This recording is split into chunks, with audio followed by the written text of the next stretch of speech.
2 decades now. I've been in multiple spaces. I've had the luxury and privilege to pivot in multiple spaces in my life. As a professional, I started off in a very much entry level role, working as a hospital transporter. But I've always believed in, just executing your best, and you never know who's watching you.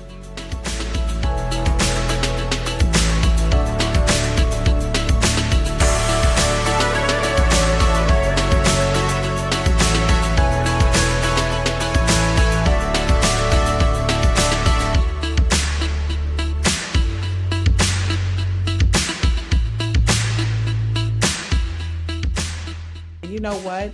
How many other professionals are, stellar in their roles, but they are looking for other opportunities. But they're just, the gap is the skill, maybe the jargon, or not only the skills, but how to apply it. And I know that was a gap for me. You can be in really large institutions, but you can still feel unfulfilled in a lot of ways.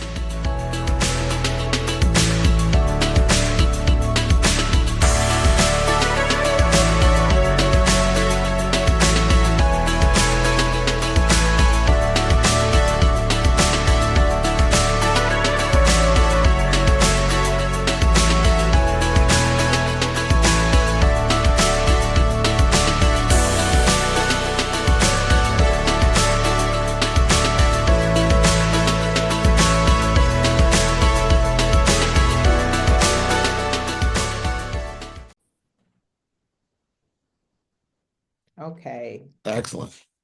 Okay, well, hello everyone. My name is Andrea Clark. I still feel like I'm new to Florida in so many ways. After I moved here like right before COVID hit, so you lose a year and you kind of, the timeline gets a little blurred there. But I'm here in South Florida. I'm actually based now in West Palm Beach. Originally, when I came, I was in the Pembroke Pine area, but now I'm in West Palm Beach temporarily. I'll be moving back to Broward soon. But in the West Palm Beach area here by way of Washington, D.C., lived in the Silver Spring, Maryland area where I worked at, with a scientific research background, clinical background. I've pivoted in a lot of spaces when it came into healthcare, from that clinical side to the scientific research side to laboratory medicine. Did some laboratory research at Howard Hughes, where we worked on tuberculosis research. Moved over to the National Institute of Health, where I was able to spearhead a department in their laboratory medicine department, where I was able to reconfigure the operational process there at the National Institute of Health. Word got out. Some executives from Mayo flew in from Rochester, Minnesota, and said, "We heard of the phenomenal work you're doing here. Do you think you can scale this, grow this for us throughout the nation?" So I definitely took on that challenge and was able to take as a reference laboratory for Mayo Clinic. They did not offer the service at the time. So I was able to take my model that I built at NIH and scale that throughout the nation at multiple hospitals, from Mass Gen to Duke University to USTW. I was in Oregon, wherever you could think of, I was there, traveling around the country, setting up laboratories inside the hospital to support their laboratories. So any specimen that they could not test at the time, I would go in operationally, insert the staff, the systems, the process, and the employee as well. Or then we shuffle those specimens, typically what we call esoteric specimens. These are very unique tests that they have the equipment back in Rochester. So my employees would send that back to Rochester. They translate those results.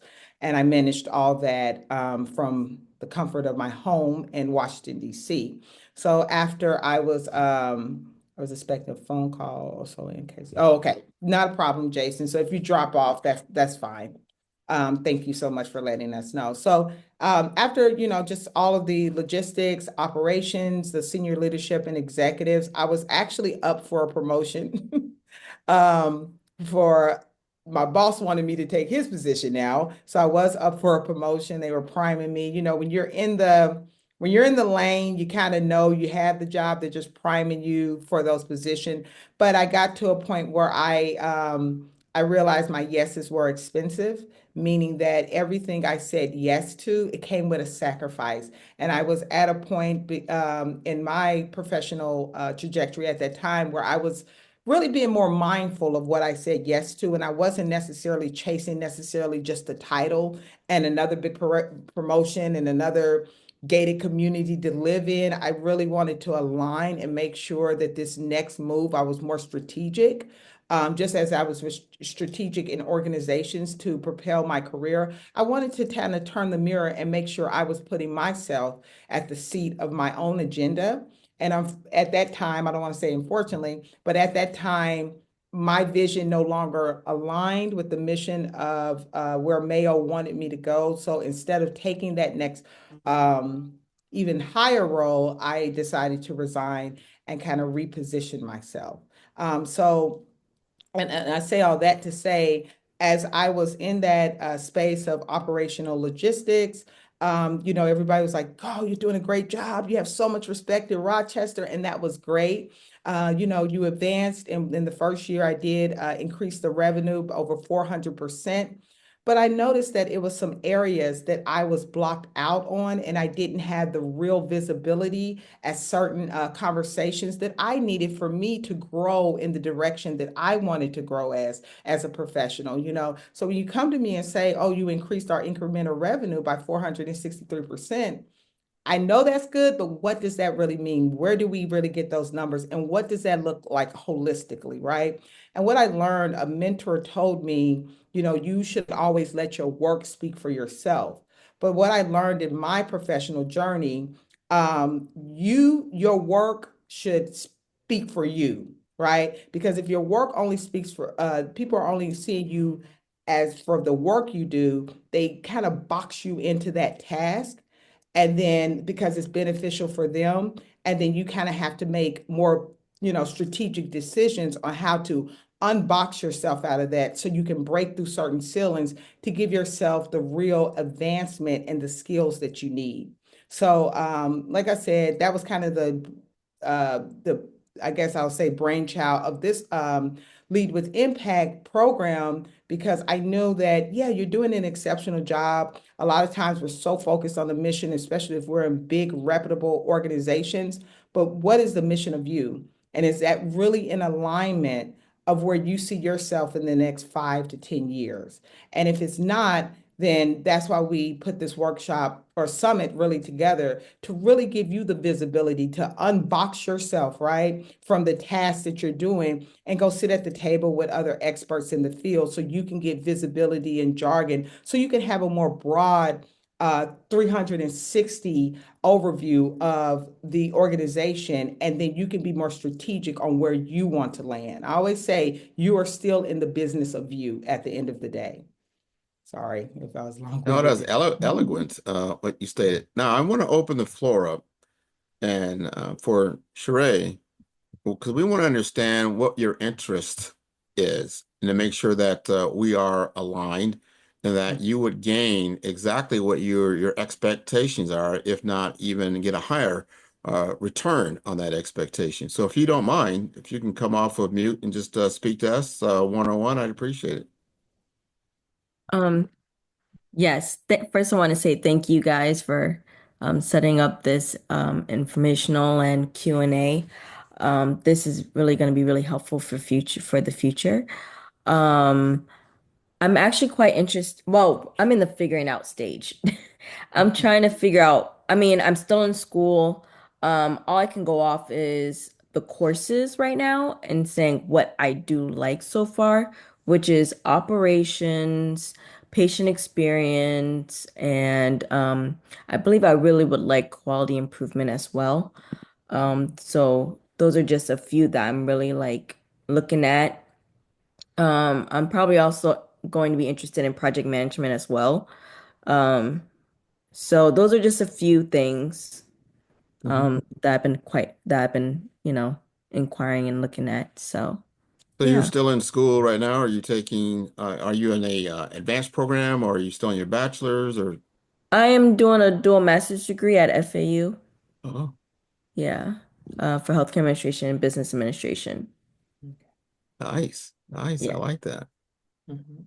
Hey, Jason, are you available? Can you speak to us? Yeah, I'm here. Yeah, talk to us a little bit, man. What's your interest in Lead with Impact?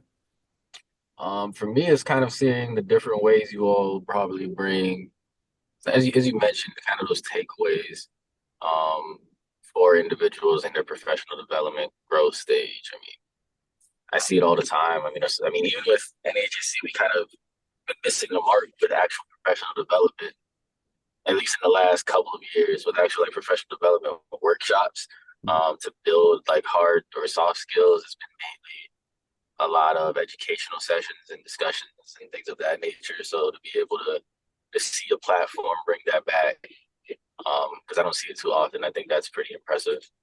So however I can help support it and figure that out as well. Yeah, man, I appreciate that, Jason. We definitely want to get NAHSE involved. I think it's a great program. We talked about it when me and Andre were putting this together, that we thought that the organization could really benefit from it. And that's why I'd say, hey, you've been to a couple of the executive leadership forums, you see what happened. And just like what you just said, we bring people together, we have a great program, great events, we share, some people know each other, but really, how are we taking it to the next level? Mhm. How are they gaining the skill set? And that's what we are looking to do. So when you walk away after those two days, you have a greater skill set than you had when you started. And that's what's good. So it's going to be a think tank for us, and you can get into role reversals. So, like to say, if you're in operations or you're more familiar with operations, maybe get an opportunity to do some marketing or see what the lens looks like. What is it like in those C-suite discussions? And you don't necessarily have to always be in the C-suite, just in business meetings in general, and Mhm. working with other people in a team-oriented type session. So Mhm. that's what we're looking to do, and we want to get as many people involved as we can. Right now, we had about 100 people or so on our wait list, so that's great. So we're moving the ball forward, but we want to give special. And I talked to, just so you know, Jason and so Rob, we talked to Kadisha about giving a special discount for NAHC Florida members, because we don't want price to be a barrier. And we know it's a holiday and all that, but we're talking about late January. So we were willing to work with people to make sure that let's not make price a barrier and bring it up. So I want to bring it back over to Andrea. And before I do that, just so you know, the conference brochure or the event brochure is in the chat. Mhm. I know JC is still driving, so don't pull that down. But Sheree, if you're there, you have it there. But I want her, Andrea, to talk a little bit more about the curriculum that she's putting together and the experience that you're looking for people to have. I was gonna say Okay. real quick before that, Yeah. how far did those conversations go with Kenisha? Just so I can see if I need About to. just so you know, what I did, I talked to her about a week or two ago. Okay. I explained to her what the program was about. She was excited. She said, yes, this Okay. sounds great. I would want to participate. All right. And I would want to then talk to the board first to see, Okay. the officers basically, and see if this is something they want to co-brand with, and Uh-huh. then be able to really roll it out, as an event, you could say with the chapter. Mhm. So if you can just have that conversation with her, because we like to know that, because if you send us your logos and things like that, we are co-branding with Miami-Dade College with Dr. Alvin Leva. So you know that. So Now that's I the gotta mess with him. cool factor. Huh? Now I gotta bother him about it. Uh, but all right, I don't. She probably forgot about it because we spoke yesterday.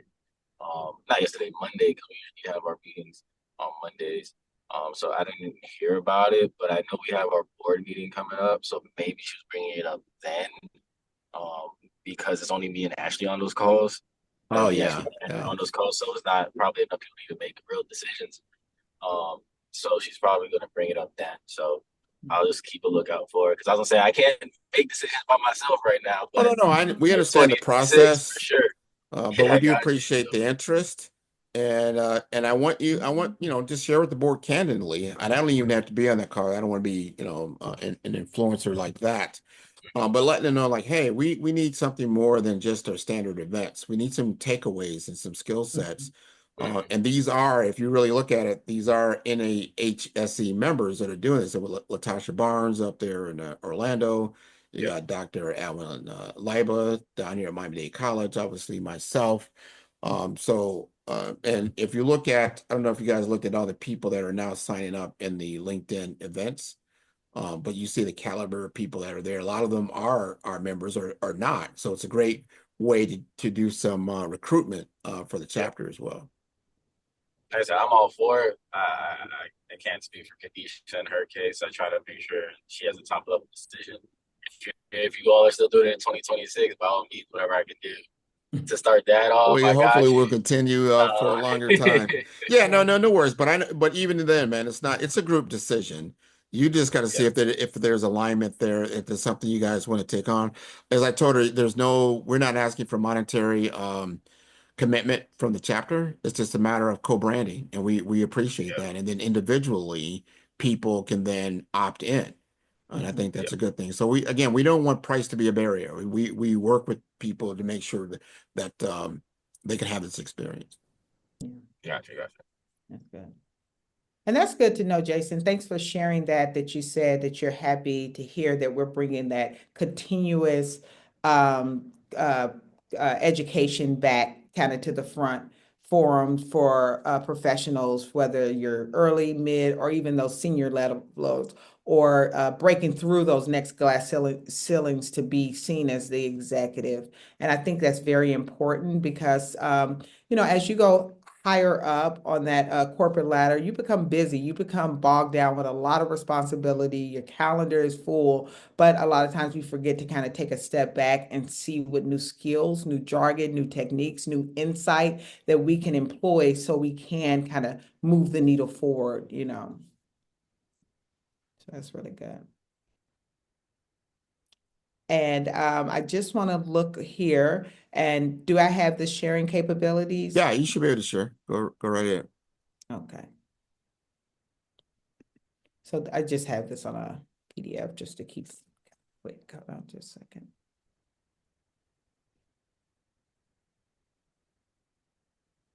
Okay, so let's do the PDF here. So this is just a high level overview. It is a 2-day, can everyone see that screen? Yep. Okay, perfect. So this is just a high level overview. Like I said, if you're looking to rise beyond your role, not be seen as another cog in the wheel, as they say, and demonstrate more visionary, strategic leadership skills so people can see you as the aspiring leader that you are, then this is the workshop or summit for you. So we are myself, Andrea Clark, and Grant and Latasha Barnes here are leading with impact. And we're just teaching our first cohort at Miami-Dade College, just the next steps and giving them the real visibility that they need to look at their self, their career, and the organization from a more holistic standpoint. So that's a problem with this. So day one, we're just kind of focusing on, yes, we're here to add value to our organizations, but you need to always master the business of you. So the skills that we are teaching is not only to apply into the organization, into the C-suite setting. I like to kind of have a 2-for-1 here. So as for example, we're going to be talking about executive growth strategies, developing your business acumen for executives, and practical understanding. I like to go into the psychology first. I've always say build your house on a solid foundation. So psychology and understanding the peopling aspect is very important when it comes to leadership. I mean, I've been away from Mayo for about probably 5 years now, and I still have my team members send me messages on LinkedIn to tell me how much they miss my inspirational leadership. So that's impactful leadership when people still remember you after you're long gone and still reaching out to you and say, we miss you and things of that nature. So we use a lot of focus on the Maslow's framework in business and see how that really resonates with you as a leader and how you can make those genuine, impactful connections. I do pass it over to Grant McGaw here, where he will be kind of, we all know him as the brand master, personal branding, but we're going to take it a step further and really go into that executive presence that we really need to know and be aware of, the gravitas of that, the communication style, and the real experience of that. And of course, he will tie that into that professional brand, personal branding aspect. But like I said, we're going to steer it towards how are you really showing up as an executive? Your public speaking skills, the way you communicate, and just things of that nature, where we're really going to just dive into a more granular level of your executive presence. Are you being seen as a manager or a leader? And what's the difference between that? And how can we break through to make sure you are seen more as a leader? I will say in my career, the last probably 10 years, I never had to interview, right? It was just more of, hey, Andrea, do you want this position? And they create the position for you. They put it on the job board, but it's really yours. So how do you really show yourself on such a senior level where they've already created the role for you and they just want you to lead it because they believe in your visionary, your leadership? Now, it's not only about strategy, it's not only about your executive appearance, it's also about a vision. We all know that when it comes to leadership, but sustainability, and leveraging what I like to use this framework, people, systems, and tools. And how do we leverage that as we are visionary, strategic leaders in a work setting? Of course, Latasha Brown would then bring in that financial piece, because we know when you talk, the language of business is numbers. It's the bottom line. It's the financial projections. It's the benefits. It's the risk. It's the budgeting and forecast, the cost management. Those financial strategic alignments that's going to align with the organization's objectives, right? And like I said, this is kind of like a 2-for-1. And we want to make sure that not only are you presenting and seeing the financial statements and the financial projections, but we want to tie that back to you. And where do you want to be financially, salary rise in the next 5, 10 years? And we want to be able to use those same skills to apply it to the business of you as well, right? Because like I said, life happens. COVID happened to Grant, as he switched into entrepreneurship. I mean, I did not expect to resign from Mayo, but it just was no longer aligned in my vision. So when you have these other skills that you can pull out of your toolbox, you create new opportunities, and you won't kind of be blindsided and feeling stuck, or not feeling like, okay, what do I do next, right? So also on day one, it's going to be a lot of information coming to our cohort on that first day. And then we are going to have our guest speaker come in, and she's going to talk about those financial acumen pieces there. And then we're going to assign case studies defining specific roles for our day 2, which is going to be our executive alignment meeting, where this will be a stimulation of a boardroom setting where we would set up. So Soraya, as you said, you're kind of not sure if you want to go into project management operations, even though they kind of overlap in so many ways. We're going to possibly make you the CFO just to give you that that experience and that exposure. So you're going to have to you and your group, we're going to have a group of 5. We're going to have 2 teams meeting at a boardroom setting, and we're going to give you a scenario. Okay, this hospital is merging with this hospital. We're going to talk about their pain points, and we're going to see how you can assess that with the new learned skills from day 1, how you can add value, and not only value, but how you can be future focused with your decision makers, because that separates senior, leadership from those senior leaders. I'll say a quick story here, because I like to really put myself in experiences. The reason that Mayo Clinic flew down from Rochester, Minnesota to meet a girl from Tulsa, Oklahoma, was because I set them down when they visited me one time prior to this, them coming to me with this new position. I set them down with a plan. I said, look, you guys need this, this, and this to make this work. And they were like, who are you? And they were thrown off, but I had the vision. I showed them the bottlenecks and the gaps, and I was future focused. So we want to really hone in on that value that you're offering to the needs of the organization, and most of all to yourself. You'll hear me say that a lot. Okay, and then day two, as I said, we're going to really hone up and we're going to set up at a boardroom setting meeting. And then we're just going to put the skills to test, right? We're going to give everyone a scenario, and then you're going to work with your team on day one. At the end of day one, you may want to reach out to them maybe that evening just to make sure you kind of have your ducks in a row. But then you're going to come in on day two and you're going to not only have the executive presence, right? But you're going to also have the jargon and the skills on and the strategy on how to apply certain case scenarios that we give to each boardroom setting. So we're going to look into the decision-making aspect. This gives you cross-functional collaboration skills now. You're going to also, which is always important, critical thinking, problem-solving skills. As I said, that executive presence needs to be there. I tell you what a mentor told me at NIH, Andre, you always need to look like you're ready for the next 10 promotions, right? So we want to really hone in on how you show up matters and your communication style, the projections and the public speaking aspect, and just most importantly, aligning to the objectives of the needs, right? Aligning to the objectives of the needs so you won't come off as a disruptor. And that adaptive flexibility and agility when it comes to leadership. And not only with yourself as agility, but your team need to be just as agile with you as you.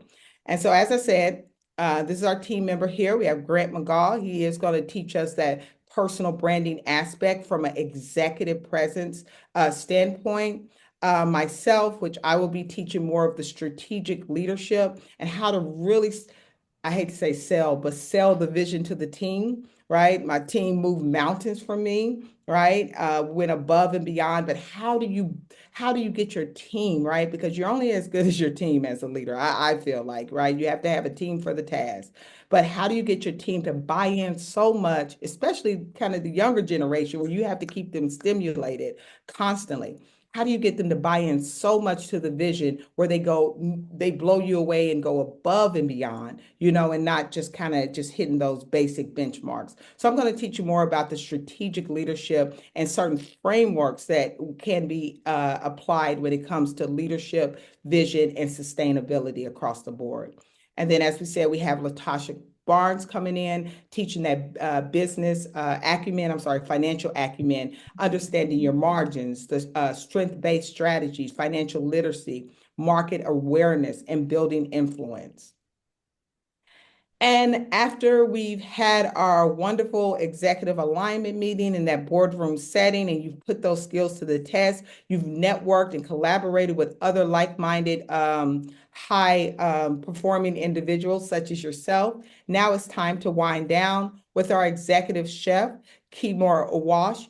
He will be hosting our lunch on day one, but also on day part of the executive presence. Me and Grant was like, we want to over deliver. We want to over deliver in this lead with impact. So we're going to also have a food pairing and wine tasting aspect, because as you network and you're at more of those C-suite levels, it's very good to know the culinary arts and how that blends in with the business acumen as well. So that's just a high level overview. I'll turn it back to you, Grant, for any questions or anything you want to add on to the conversation. No, I think you did a great job. I want to turn it over to Jason and Soraya. We'll go to Jason first. How do you feel about the agenda and what the experience is going to be like? No, it looks great in terms of everything that you all plan. How long is it again? I think I missed that part. In terms of it's 2 days, right? It's 2 days, yes. So it's going to be a full working day on the first day, and then the second day, we will have the boardroom meeting. Now, we don't want to get too convoluted, but we'll just have kind of high level overviews, but you'll have enough skills and jargons where you will be able to work through those case studies for sure. No, I like that. I like the Mhm. concept of the whole entire day. Well, the 2 days, based on what you all talked about. Um, so my biggest question would then be, what if someone after it is still very confused on how to kind of take lead on some of the aspects, or maybe they're a little out of the realm, like out of traditional healthcare. Maybe like, because for me, I'm in public health. right? So I mean, Andrea, you mentioned it as well. You come from a clinical background. So, but if someone comes from like a clinical background and they're not familiar with the executive setting, how would that also then translate for them in terms of some of the ideas and presence to be known? You want me to take it, Grant? Yeah, go Okay. ahead. Okay. So to be honest, that is the point, is to pull people out of their comfort zone, right? Nothing grows in your comfort zone. So even if you have kind of more of that technical, like you said with myself, clinical laboratory background, we want to meet people where they are, of course, but we want that uncomfortability, right? Because this is really just a glimpse for you to go and dive in deeper on your own time, because we can only teach you so much in a day and a day and a half, right? So we want to just give you kind of that window, that open window on some financial jargon, some more strategic and leadership strategies that you may not have a full grasp, because like I said, you can, and you're an educator, Jason, you can only teach so much in a certain time frame where we actually assimilate and process the information. But we want you to take away this information and go deeper. And typically people with these personality types that come to these type of settings, they are continuous learners. They are going to take the information and go deeper. But we don't, after the day and a half, we don't just let you go. We are creating a platform where we are going to create a community so we can check in with you, see how you're doing. You can reach out to myself or Grant, because we want to continuously support you through your elevation as a leader. Yeah, I think this is great. I really have no other feedback or any areas like really questions. I think you all did a great job of explaining everything as well. Well, I'll tell you what, Jason, because you're going into next year into your presidency of the organization. This is a great opportunity. I remember when I got the opportunity to be the president of NAHSE Florida, and for the first time, it put me in a leadership role that I had not been in. Mm. And I had to learn how to do that. I still remember to this day, the first time I was in your position, I was president-elect, and then Christy was the president, and she could not get in front of the audience for an event to kick everything off. She said, "Hey, Grant, I need you to go ahead and kick off this event, introduce the keynote speaker, and then kind of get everything going." I had never done that before, right? And I had to get in front of people. I hadn't done public speaking in a long time. I've been in some boardroom settings and other stuff, but I found myself getting very, very nervous all of a sudden and not knowing, because I hadn't practiced. I didn't know what to do. And I'm thinking I got to memorize all these different things. It was the total wrong approach. But because I didn't have the mentorship, no one really showed me how to do it. So I got up there and I bombed, and it was only a couple of minutes. Most people probably don't even remember. I remember, because I remember how I felt. And I felt like Andre just said, I was a fish out of water. I was just like, you know what? I need to invest in myself. I started taking Toastmasters courses so I could practice getting in front of people, practice techniques that I didn't even know existed of how to deliver and your presence when someone is listening to you. And when you're starting to talk to senior level executives, really, these people run hospital systems, and they may be running other things, and they have a certain way of consuming information. And if you don't know what that is, it can do a disservice for yourself. So this is an opportunity to improve on your image, improve on your exposure. And obviously, you've got the performance. So a person like yourself is going to be in great position. I think, and I'll let Sarat, she can speak for herself, but man, I wish I was back in school and had this kind of exposure, because they don't teach this. They give you a lot of technical knowledge, but to what Jason said, the soft skills, the things that you really need to understand, like, no, we're not going to teach you to be the technician in your career. I mean, you can do the technical work. We want you to own the career and then own the business, understand the entire business that you're operating in. And then the truly successful people, when you really do your research on them, they've had different roles. They've been in operations. They've been possibly in marketing. They've been in finance. And that's why I do my podcast, because I learn from all these different individuals on their road to where they're at. They didn't just jump out of bed and was the CEO of this, of such and such. You know, what was that journey? They were in the same position as me, you, and Andrea are in, but they invested in themselves and they got better with what they did. And to what I love how Andrea said that when those people came down there from Mayo Clinic and Rochester, some people can be intimidated. Oh my God, it's Mayo, multi-billion. These are huge executives. These are people. And those people are focused on whatever that agenda is. And then she wowed them because, number one, she was prepared. She did her research. She was passionate. She laid out a vision. And they were like, well, dang. Let's take a look at this. You know, we need to Yeah. bring her part of the team. So And I that's how really we move the ball respected the forward. organization. Like it's Mayo Clinic. Anybody that's in our field, like it's like this is like the mecca. So, and when I went in went in there and I saw so many holes, I was like, I set them down. Like, hold on, you guys are Mayo Clinic. We need to tighten this up, you know. And then, and the byproduct of that, that really blew them away. Yeah. I'm glad you said that. I want Jason and Soraya to really take this back to heart. Mhm. Even though you might have this big title, no matter who you are, you're a person. And those people have skills, well, they're like what you would call at the expert level, only on certain things, not everything, right? So they might be the CEO of the company, but they don't really understand operations. They have to listen to other people, and then based on that information, they have to make decisions, but they're not experts in those areas. Mhm. So when you come to them with a knowledge and a skill set that's outside of their purview, they're going to listen to you. And then they start talking about how I can leverage your skill set in whatever it is that I'm trying to accomplish. And lo and behold, you got a promotion. Lo and behold, but you've got to get in their space. And then you've got to be able to perform at that level, and you will be able to lead with impact.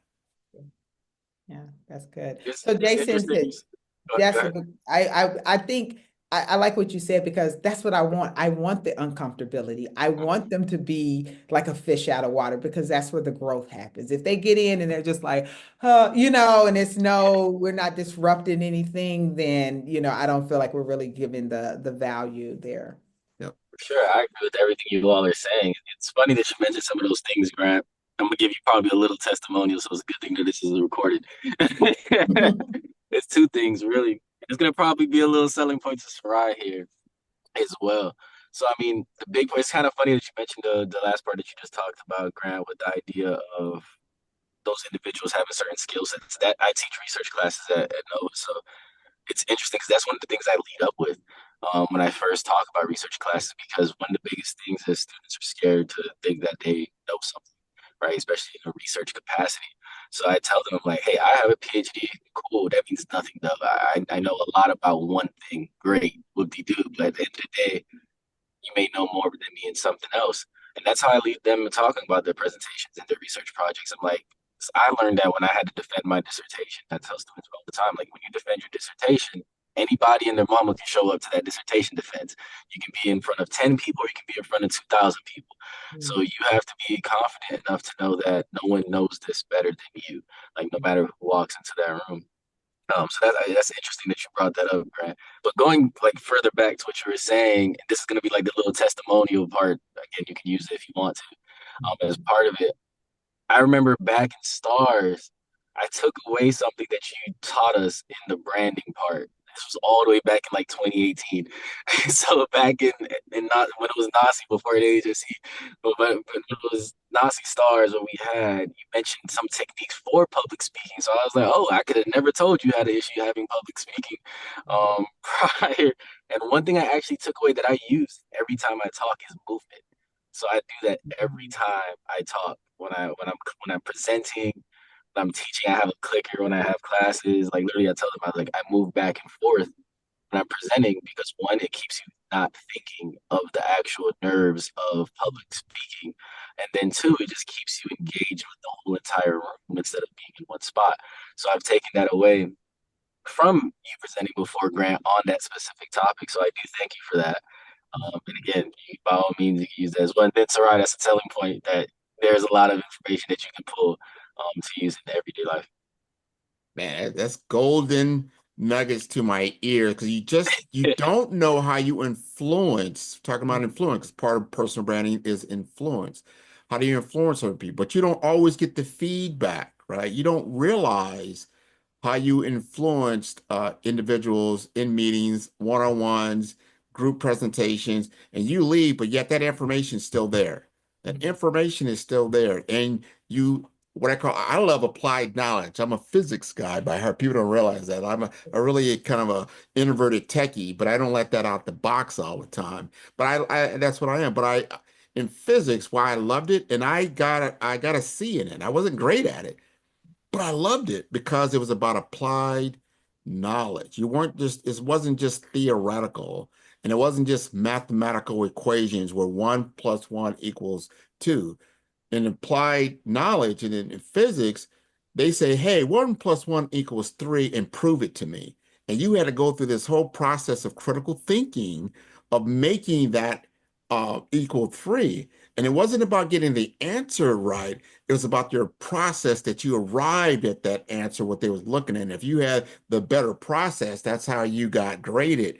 And that was great. So I see like, wow, I've got Professor Forbes using a technique that I told him about 5 years ago about how to move and keep the audience engaged and how to keep your nerves at bay. And then also understand your subject, understand what it is that you're going to talk about. This is what I found out about myself. If I'm talking about something I don't know really a lot about, then you're going to see the nerves. You're going to see me stumble. You're going to see me take pauses because I'm outside my box. But if you start asking me something about absolutely something I know a lot about, there is no nerves. I'm going to just jump right in. And that's why I have successful podcasts when I talk to my guests, because I'm not asking them really something that they don't know about. And I give them what I call guideline questions. So Jason, you've been on my show. Andre, you've been on my show. And people like the comfortability of that because it's a safe space. Not to say that I don't push them for answers, but I'm in their zone of genius, as they say. And when you're in that zone of genius, there's no nerves, there's no nothing. And that's what people really take away because now you're on a plane of feeling. I think when Maya Angelou stated, you might not remember exactly what I said or all the different facts and feel or all the different facts, but you do remember how you felt. How did you feel when you went through that process and you want to feel that again? And that's what keeps people coming back. So I don't want to take up a lot more time. I think we've delivered on what we wanted to do, but I want to open up for more questions. So Soraya, you've been a little quiet. We want to bring it back to you because I want to hear from your world. We want students to participate. I don't want students to think, I'm not going to be in the C-suite. That's a long way from now. However, you are in certain settings that you can take advantage of some of the things we're talking about. Yes, absolutely. I do believe this will help a lot of students out, especially as we're trying to grow as leaders. I know I'm coming into the healthcare administrative field with no experience. So, to be able to, put myself in this environment and to basically prepare us, for the next level, even, I think that would be a great opportunity for students to learn and grow. Yeah. I would love to one day, be a CEO or COO or potential, future leader. So I think this will be great to prepare students as well.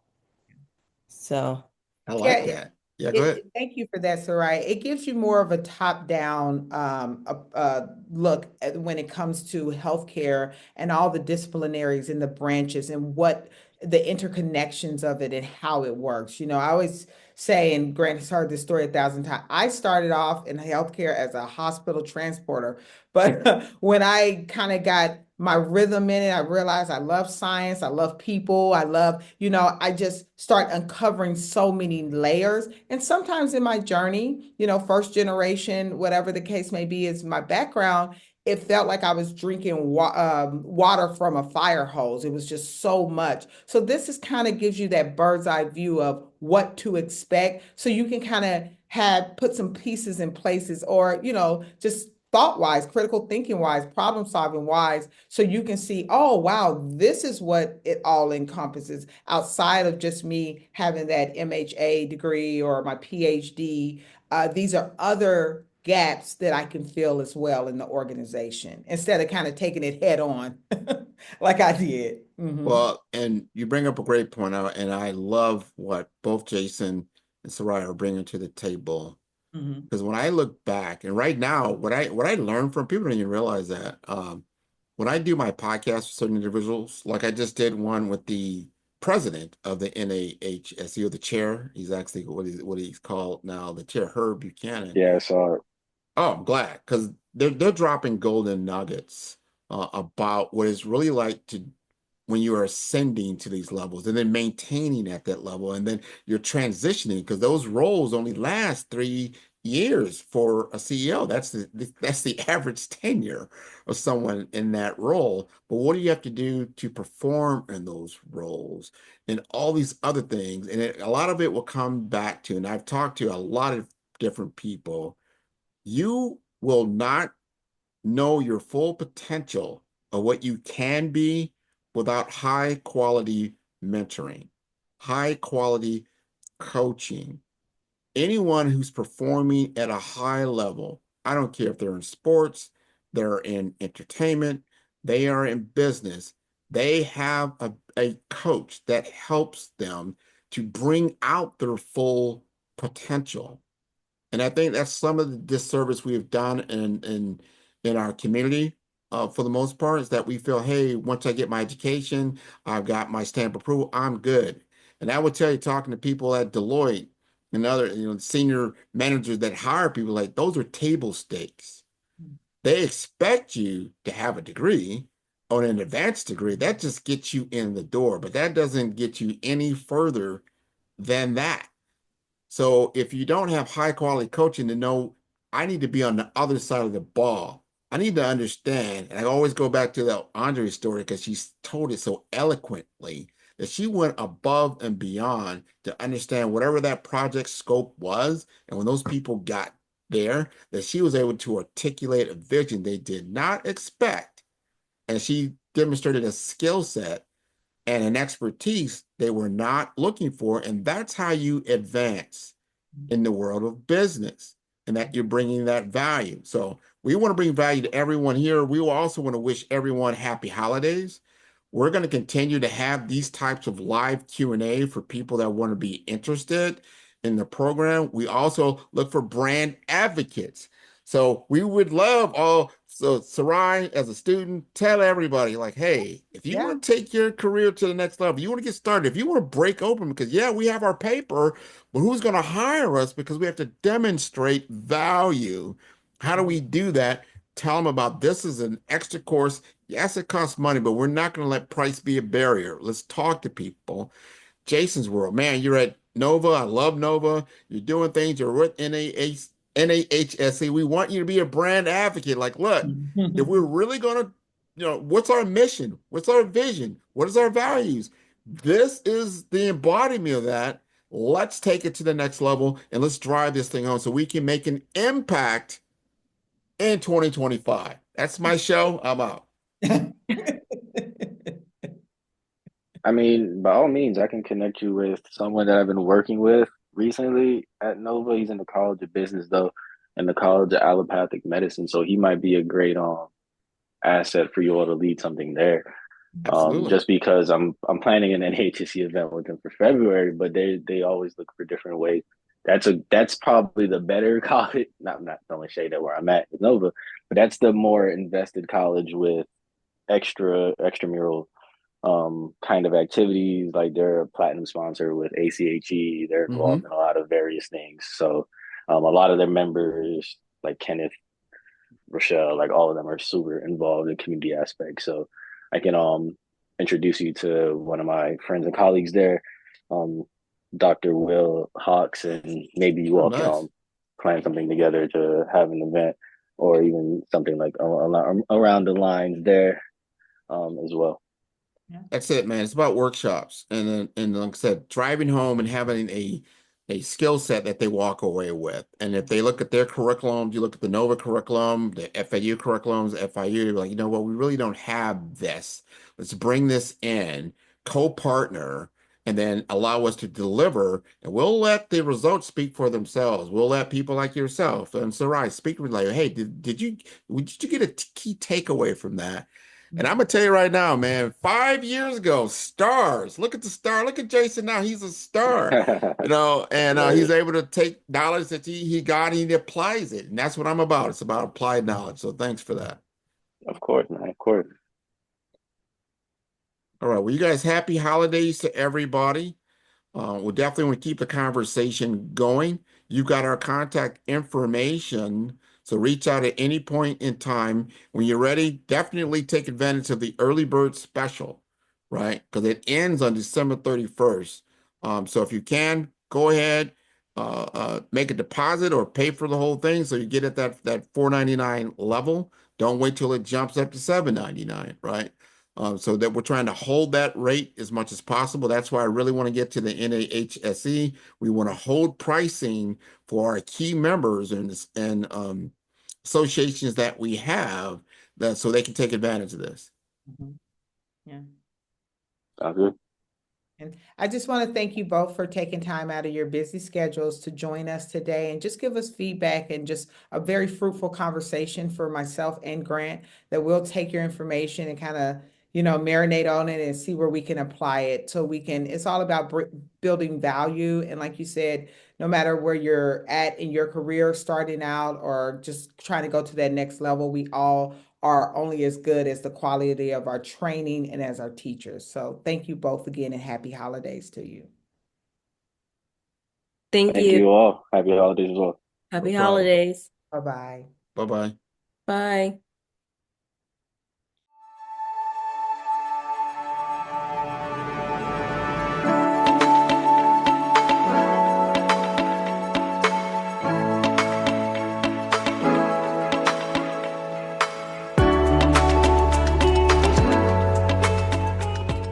Over the years, really developed a strong passion for healthcare finance and really finding ways for organizations to thrive financially and putting their mission first, but acknowledging that without margin, there is no mission.